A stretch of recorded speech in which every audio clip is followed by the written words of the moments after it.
Ay, sorry.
Let's welcome our honorable mayor, Mayor Isko Moreno Macaboso.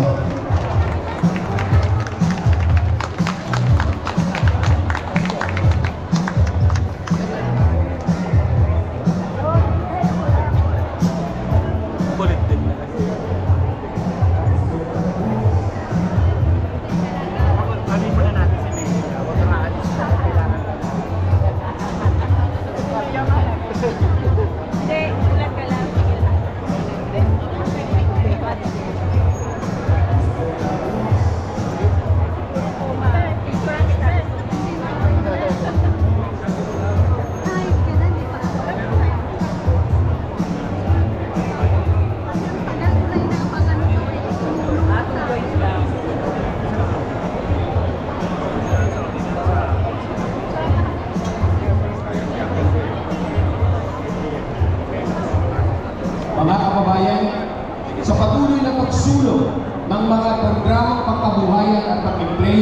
lungsod ng Maynila, malaki ang naging papel ng ating lokal na pamahalaan. Ang ating tagapagsalita ay kilala sa kanyang patuloy na paglilingkod at pagmamalasakit sa mga mamamayan ng Maynila. Sa pagdiriwang ng ating kalayaan, ating pong pakinggan ang kanyang mensahe ng pagkakaisa, pag-asa at pag-unlad. Buong galang natin tanggapin ang alkalde ng lungsod ng Maynila, si Mayor Francisco Isko Moreno Dumagoso.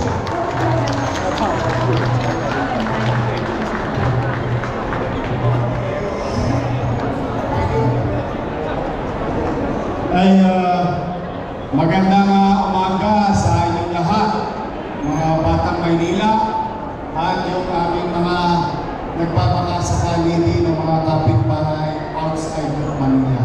No? Kaya maraming salamat. Pwede ba makisuyo? Palakpakan natin ang SM. No? Dahil sa kanila wala tayong lugar na malamig, maayos, kung saan partner ng DOLE at City of Manila yung ating programa ngayong Araw ng Kalayaan. Sana ito ang Araw ng Kalayaan, hindi na kayo tambay. Lumaya na kayo sa tambay. Magkaroon na tayo ng trabaho.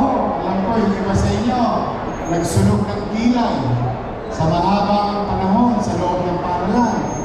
Pero sa hirap na ekonomiya, ang hirap makahanap ng trabaho. Yung iba naman, nawala ng trabaho, baka magkaroon kayo ng oportunidad ngayon. Thanks to DOLE and to PESO, your city government employment office, and thanks to our partner. Palakpakan natin yung ating mga future boss. Today is Independence Day. We are celebrating it with so many activities. At ako'y nagpahuli ng kaunti. Dapat nandito ako ng 11 o'clock. But I have to attend another opening of business in Binondo. A food court in the heart of Binondo that provides and gave opportunity a few dozen of jobs created today in Binondo because business continue to trust again the City of Manila. In fact, we're going to show you data by June 24 na mukhang bumabalik ulit yung tiwala ng mga negosyante sa lungsod ng Maynila. And this is very important in the program of governance ng inyong pamahalaan lungsod, which focus on MBN. MBN, minimum basic needs, housing, education, healthcare, and jobs. Yung apat ngayon ay patuloy na pinupuhunan ng inyong pamahalaang lungsod. Dahil ang personal kong paniwala, kapag itong apat na ito ay nakakamit ng taong bayan, particularly ang pamilya, ito ay makapagpapataas ng antas ng pamumuhay or the quality of life here in Manila. So rest assured, we, with your PESO and the national government's effort, DOLE, and our private partners will continue to work hard to give opportunity to every Manileños and non-Manilans. Dahil pag nagkakaroon ng job fair ng Manila, napapansin namin na dumadako din yung iba nating kapitbahay dito sa mga kalapit-bayan natin. But we will always welcome each and everyone as long as there is an opportunity here in Manila the way it was before. Ang sabi kasi sa Manila, Manila is the window of opportunity. Yan ang sinasabi lagi ng mga ninuno namin. Kaya we will continue that journey to provide opportunity to each and everyone. Ngayon, meron lang akong request. Doon sa mga may instant high, kasi medyo mapalan kami pag nagja-jump fair kami, medyo machamba-chamba kami. Dumarami yung aming instant high. At yung mga high.